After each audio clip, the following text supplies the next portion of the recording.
లో నిలబెట్టి నువ్వు మేము ఇచ్చిన ఆర్డర్ ఇంప్లిమెంట్ చేయలేదు కాబట్టి జైలుకు పంపించిన సందర్భాలు ఉన్నాయి. పనిష్మెంట్ జైలుకు కూడా పంపించిన సందర్భాలు ఉన్నాయి.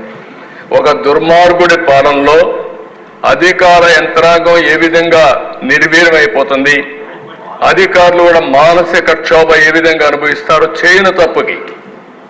వీళ్ళు చెప్పారు నువ్వు అపోజ్ చేయమని, నువ్వు డబ్బులు ఇవ్వద్దని, ఇవ్వలేమని. వీళ్ళు ఇవ్వలేకపోయారు. వాళ్ళు డైరెక్షన్ ఇచ్చారు, ఆ డైరెక్షన్ ఫుల్ఫిల్ చేయలేకపోయారు. అప్పుడు ఏం చేశారు కోర్టు?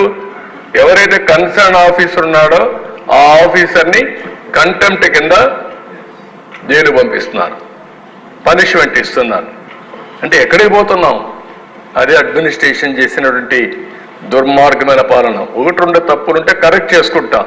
ఇన్ని తప్పులు ఎట్లా కరెక్ట్ చేస్తారా దేశ? నెక్స్ట్ ఇంకొక పక్కన ఇది ఎందుకు ఇవన్నీ వచ్చేదానికి ఒక చిన్న ఉదాహరణ మీకు. ఎప్పుడు కూడా క్యాపిటల్ ఎక్స్పెండిచర్ చాలా ముఖ్యం. ఆదాయం రావాలంటే రెవెన్యూ ఎక్స్పెండిచర్ కంపల్సరీగా ఉంటుంది. జీతాలు ఇవ్వడం, లేకపోతే వెల్ఫేర్ ఇవ్వడం, ఇవి ఇవ్వాలి. బ్యాలెన్స్ అనేది ఇంపార్టెంట్. అక్కడే క్యాపిటల్ ఎక్స్పెండిచర్. ఈ క్యాపిటల్ ఎక్స్పెండిచర్ మీరు చూస్తే దగ్గర దగ్గర 5 ఏళ్లలో 2014-19 కంటే 60% తగ్గిపోయింది. 40% ఖర్చు పెట్టే పరిస్థితికి వచ్చారు. 40% ఖర్చు పెట్టారు కాబట్టి ఆదాయం తగ్గిపోయింది. ఓసారి గ్రోత్ నేను మొన్న కూడా మీకు చెప్పాను, 1% గ్రోత్ వస్తే 15,000 కోట్ల రూపాయల ఆదాయం అదనంగా వస్తుంది. 5% పెంచుకోగలిగితే 75,000 కోట్లు వస్తుంది. నిన్న కేంద్రం 15,000 కోట్ల రూపాయల అప్పు కానీ ఏదైనా కానీ మన అమరావతికి ఇస్తే మనం సంబరపడిపోయాం, మనం సంపాదించుకోలేక. ఇది ఒక ఎగ్జాంపుల్ ఇది. అందుకే ఈరోజు మీరు చూస్తే తెలంగాణ, ఆంధ్రప్రదేశ్ రెండు కూడా విడిపోయినప్పుడు కొన్ని డిసడ్వాంటేజెస్ ఉన్నా 18-19కి బ్యాలెన్స్ చేయడానికి ముందుకు పోయాం. ఈరోజు అందుకోలేనటువంటి డిస్టెన్స్కి వెళ్ళిపోయాం. 5 ఏళ్లలో జరిగిన డ్యామేజ్, అక్కడ జరిగే అభివృద్ధి వల్ల మొత్తం దెబ్బతిన్నాం. ఈరోజు మీరు ఇక్కడ చూస్తే ఒక్క వాటర్ రిసోర్స్లో 14-15-19లో 45,000 కోట్లు పెడితే 20,000 కోట్లు కూడా పెట్టలేదు. ట్రాన్స్పోర్ట్, రోడ్స్ అండ్ బిల్డింగ్స్ 8,808 కోట్లు పెడితే వీళ్ళు పెట్టింది 1,300 కోట్లు. అందుకే ఏ రోడ్డు చూసినా గుంతలు, రోడ్డు మీద ఎక్కడా మట్టేలేదు 5 ఏళ్లలో. అందువలన మొత్తం నాశనం అయిపోయిన వ్యవస్థ అంతా. సోషల్ వెల్ఫేర్లో 10,000 కోట్లు పెడితే దాంట్లో 400 కోట్లే పెట్టారు.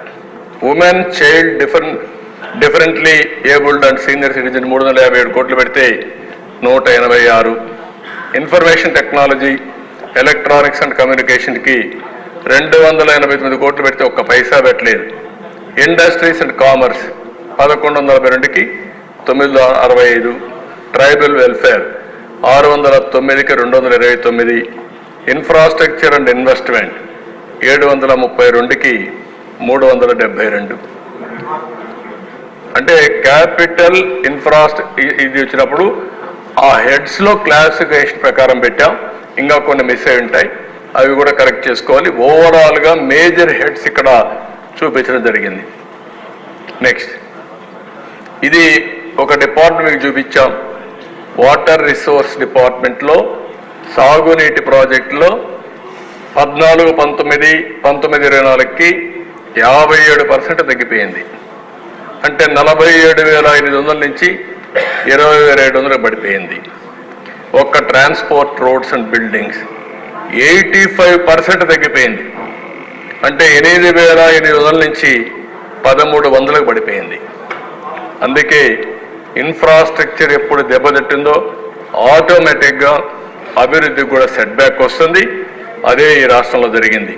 నెక్స్ట్ ఇక్కడ ఈ స్లైడ్లో మీకు చూపించింది ప్రభుత్వం చేసే అప్పు, మనం క్యాపిటల్ ఎక్స్పెండిచర్కి పెట్టిన విధానం.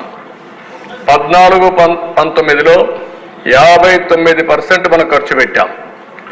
ఎప్పుడైనా సరే 1,35,106 కోట్ల రూపాయలు అప్పు తీస్తే 79,900 మనం ఓన్లీ క్యాపిటల్ ఎక్స్పెండిచర్ పెట్టాం.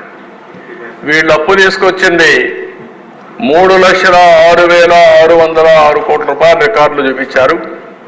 క్యాపిటల్కి పెట్టింది 69,117 కోట్లు అంటే 22.54% తగ్గిపోయింది. ఆ వ్యత్యాసం మీరు చూసినప్పుడు 100 రూపాయలు మనం బారో చేస్తే 59 రూపాయలు ఖర్చు పెట్టాం. వాళ్ళు 100 రూపాయలు బారో చేస్తే 22 రూపాయలు ఖర్చు పెట్టే పరిస్థితికి వచ్చారు. దీనివల్ల ఆ వ్యత్యాసంతో ఇది ఒక విషియస్ సర్కిల్గా తయారయ్యే పరిస్థితికి వచ్చింది. నెక్స్ట్ ఇక్కడ మీరు చూస్తే ఒక ఐడియా వస్తుంది. ఏ విధంగా ఒక డెట్ ట్రాప్, ఒక విషియస్ సర్కిల్ ఫైనాన్స్లో మనం మొత్తం క్రైసిస్లో పడ్డామో ఇది ఒక ఉదాహరణ. హై డెట్ సర్వీసింగ్ 9,74,000కి రాను వడ్డీ కూడా పెంచారు. ఎప్పుడు కూడా బ్యాంక్స్లన్నీ మీరు గుర్తుపెట్టుకోవాలి, క్రెడిబిలిటీ ఉంటే, రేటింగ్ బాగుంటే వడ్డీ తక్కువ ఉంటుంది.